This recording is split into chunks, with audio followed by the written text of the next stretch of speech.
매일 성경 묵상을 돕는 해설 가이드입니다. 안녕하세요. 묵상 코치입니다. 함께 읽고 나눌 말씀은 마태복음 24장 1절에서 14절까지 말씀입니다. 예수님은 종교 지도자들에 대한 심판 선언에 이어 예루살렘 성전에 대한 심판을 선언하십니다. 성전 파괴에 대한 예언에 큰 충격을 받은 제자들은 성전 파괴의 때가 언제인지 어떤 징조가 있을 것인지 예수님께 질문합니다. 1절에서 3절 읽겠습니다. 예수께서 성전에서 나와서 가실 때 제자들이 성전 건물들을 가리켜 보이려고 나아오니 대답하여 이르시되 너희가 이 모든 것을 보지 못하느냐? 내가 진실로 너에게 이르노니 돌 하나도 돌 위에 남지 않고 다 무너뜨려지리라. 예수께서 감난산 위에 앉으셨을 때 제자들이 조용히 와서 이르되 우리에게 이르소서 어느 때 이런 일이 있겠사오며 또 주의 임하심과 세상 끝에는 무슨 징조가 있사오리까? 1절에서 3절은 예수님께서 제자들과 함께 성전을 떠나고 나서 그들과 나눈 대화를 담고 있습니다. 성전을 나온 제자들은 성전의 건물들을 보고 감탄합니다. 제자들은 자신들이 느끼는 흥분에 예수님도 동참하길 원했을 것입니다.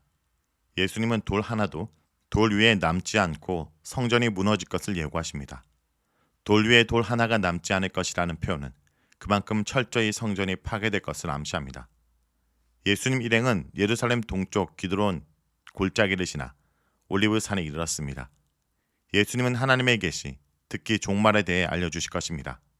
스가랴 선지자가 바로 이곳에서 종말 사건들을 예고했었습니다. 스가랴 선지자가 계시를 전달한 곳에서 예수님께서 종말에 대해 예고하시자 제자들은 시대의 끝에 대해 질문합니다.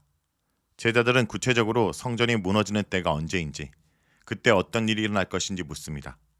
본문에서 이 모든 일들은 성전의 파괴뿐 아니라 이와 더불어 일어날 사건들을 포함합니다. 제자들은 주의 오심과 세상의 끝 또는 시대의 끝에 나타날 표적에 대해 묻습니다. 시대의 끝은 인자가 다시 와서 악인들을 심판하고 의인들에게 상을 줄 때입니다. 인자가 그의 천사들과 함께 와서 의인들과 악인들을 분리할 것입니다. 그러나 제자들의 관점에서 당신의 오심과 시대의 끝은 동일한 사건입니다. 제자들에게 있어서 예루살렘 성전이 무너지는 것은 예수님의 오심과 시대의 끝을 포함하며 종말의 시작을 의미했습니다. 이는 헬라어 문법으로 설명되는데 하나의 간사가 당신의 오심과 시대의 끝을 한정한다는 점은 제자들이 두 사건을 분리하지 않았음을 의미합니다. 제자들은 호기심을 채우기 위해서가 아니라 심판의 때를 준비하기 위해서 시기와 표적에 대해서 묻습니다. 4절에서 8절 읽겠습니다. 예수께서 대답하여 이르시되 너희가 사람의 미혹을 받지 않도록 주의하라. 많은 사람이 내 이름으로 와서 이르되 나는 그리스도라 하여 많은 사람들을 미혹하리라. 난리와 난리의 소문을 듣겠으나 너희는 상가 두려워하지 말라. 이런 일이 있어야 하되 아직 끝은 아니니라. 민족이 민족을 나라가 나라를 대적하여 일어나겠고 곳곳에 기근과 지진이 있으리니 이 모든 것은 재난의 시작이니라. 예수님의 경고는 미혹당하지 말아야 한다는 것에 초점을 맞춥니다. 제자들은 거짓 메시아의 주장에 속지 말아야 합니다. 그들은 나는 그 그리스도이다 라고 말하면서 자신을 사람들이 기대하는 그 메시아라고 주장할 것입니다. 거짓 메시아들은 예수님의 이후 역사 속에서 계속해서 등장하기 때문에 독자들은 이들의 주장에 속지 말아야 합니다. 전쟁, 기근, 지진은 시대 끝이 오기 전에 경험할 사건들을 의미합니다. 이러한 표적들은 끝, 즉 인자의 오심이 아니라 끝이 가까이 왔음을 알리기 위해 반드시 일어날 것입니다. 곳곳에 기근과 지진이 있을 것입니다. 이런 현상이 일어난다고 해서 시대 끝이 임한 것은 아니며 메시아가 다시 왔다는 표도 아닙니다. 그렇다면 이런 재앙은 무슨 의미를 갖고 있을까요? 재난의 시작이란 말은 헬라어로 아르케오디온인데 오디는 문자적으로 산통입니다. 산통은 고통의 극치를 상상하게 만들지만 아이가 태어날 때가 임박했음을 알리는 신호이므로 결과는 좋은 것입니다. 4절에서 8절의 재앙은 참으로 끔찍하지만 시대의 끝은 아닙니다. 그리스도인들은 그 너머의 것, 즉 재앙의 결과를 예상해야 합니다. 9절에서 14절 읽겠습니다. 그때 사람들이 너희를 환난에 넘겨주겠으며 너희를 죽이리니 너희가 내 이름 때문에 모든 민족에게 미움을 받으리라. 그때 많은 사람이 실족하게 되어 서로 잡아주고 서로 미워하겠으며 거짓 선지자가 많이 일어나 많은 사람을 미혹하겠으며 불법이 성함으로 많은 사람의 사랑이 식어지리라. 그러나 끝까지 견디는 자는 구원을 얻으리라.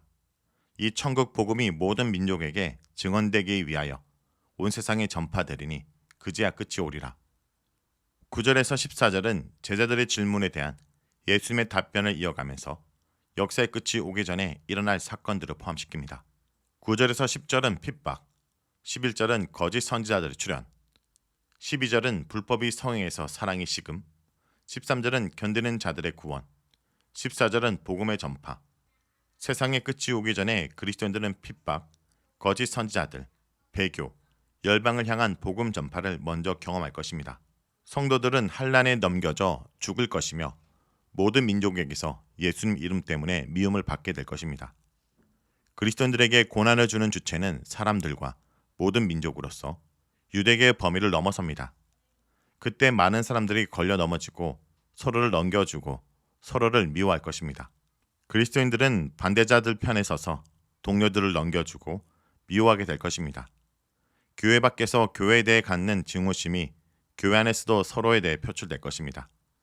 이들은 마치 돌밭에 떨어진 씨앗처럼 고난 앞에서 서로를 넘겨주며 즉 배반한 일을 할 것입니다. 환난을 계기로 누가 참 제자들인지 드러나게 될 것입니다. 많은 거짓 선지자들이 일어나 많은 사람들을 미혹할 것입니다. 거짓 선지자들은 탁월한 능력을 행하기도 하고 아무도 흉내낼 수 없는 종교성을 가시하며 미혹할 것입니다.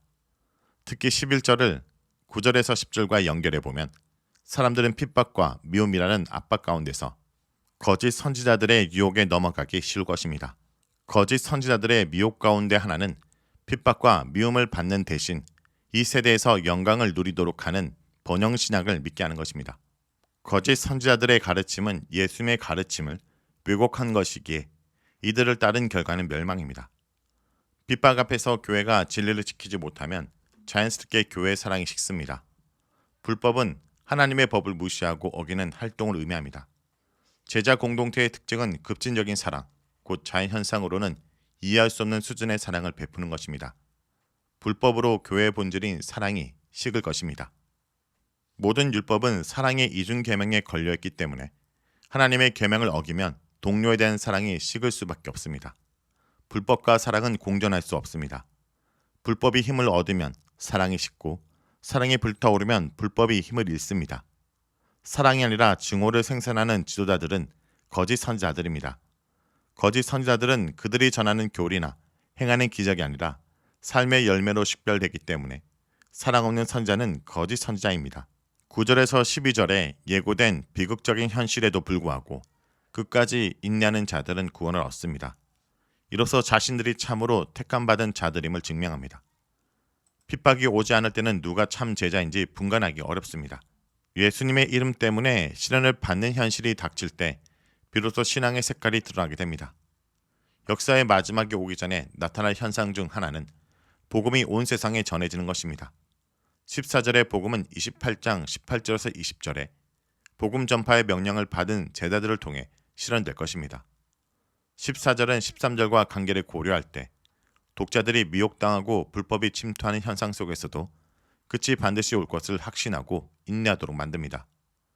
고난의 시기는 복음 전파를 위한 가정이기 때문에 제자들은 비관적인 현실에도 하나님의 미래 계획에 대해 낙관적인 관점을 가져야 합니다.